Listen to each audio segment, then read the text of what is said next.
Dhaka Narayanganj double rail line প্রকল্পের অ্যালাইনমেন্টে অস্থায়ী পুনর্বাসন স্থাপনা নির্মাণকে কেন্দ্র করে সম্প্রতি রেলওয়ে উচ্ছেদ অভিযান চালায়। পরে বিষয়টি নিয়ে রেলওয়ে ও নারায়ণগঞ্জ সিটি কর্পোরেশনের মধ্যে আলোচনা অনুষ্ঠিত হয়। বৃহস্পতিবার সরেজমিনে দেখা যায় উচ্ছেদ করা স্থাপনা আবারও নির্মাণ করা হচ্ছে।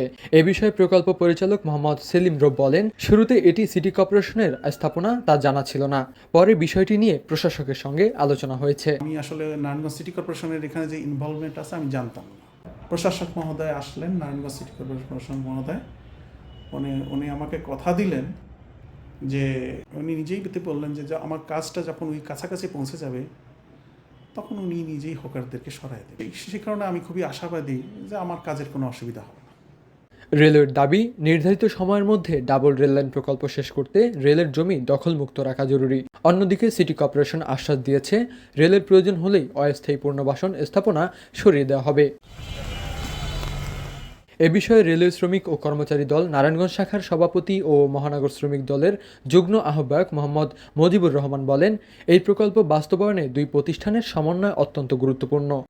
আমরা রেল শ্রমিক দল এবং কি রেলের নারায়ণগঞ্জবাসী হিসাবে, আমি নারায়ণগঞ্জ মহানগরের যুগ্ম আহ্বায়ক হিসাবে আমি একটা কথাই বলতে চাই, যদি আমাদের এই চলমান কাজটা যদি ঠিক মতো যদি সম্পূর্ণভাবে সরকার পরিপূর্ণভাবে করতে পারে, তাহলে মনে করেন নারায়ণগঞ্জে আগের ঐতিহ্য ফিরে পাবে। এবং কি নারায়ণগঞ্জবাসীর জন্য অনেক একটা সুখবর যে আমাদের নারায়ণগঞ্জ সেকশনে একটা ব্রডগেজ লাইন চলে এবং কি ব্রডগেজ ট্রেন চলে। আধা ঘন্টা পর পর নারায়ণগঞ্জবাসী এখান থেকে চলমান আসা যাওয়া করতে পারবে।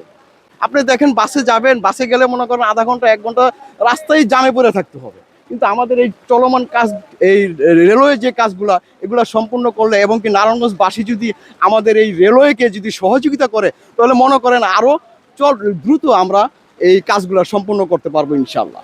এদিকে নারায়ণগঞ্জ স্টেশন মাস্টার জানান, প্রকল্প বাস্তবায়নে প্রয়োজনীয় জমি রেলওয়ের নিয়ন্ত্রণে রাখা হবে এবং সংশ্লিষ্ট সব পক্ষের সমন্বয়ে কাজ এগিয়ে নেওয়া হচ্ছে। এই নারায়ণগঞ্জ যে ডবল লাইন করতেছে নারায়ণগঞ্জ থেকে ঢাকা পর্যন্ত, এটা মধ্যবিত্ত নিম্নবিত্তর জন্য বিরাট একটা উপকার।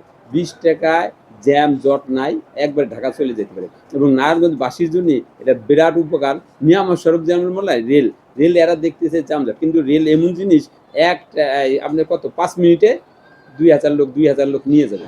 নিয়ে গেলেই এই যে আপনার সাইনবোর্ড যাবে, চাষারা যাবে, এই জ্যাম ছুটে যাবে। এই নারায়ণগঞ্জের জন্যই বিরাট উপকারী বিধায় এরা প্রয়োজন মতো ডবল লাইন তৈরি করতেছে। এই ডবল লাইন হলে নারায়ণগঞ্জবাসীর জন্য বিরাট উপকার হবে। রেল লাইন এটা হইলে, ডবল লাইন হইলে মনে করেন আমার কাছে লাগে নারায়ণগঞ্জ কোনো জ্যামই থাকে না।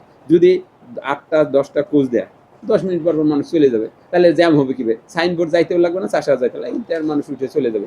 সাময়িক মতপার্থক্য কাটিয়ে রেলওয়ে ও সিটি কর্পোরেশনের সমন্বিত উদ্যোগে দ্রুত ঢাকা নারায়ণগঞ্জ ডাবল রেললাইন প্রকল্প বাস্তবায়িত হবে, এমন প্রত্যাশা এখন নারায়ণগঞ্জবাসীর। ইমন খান, রেল নিউজ, নারায়ণগঞ্জ।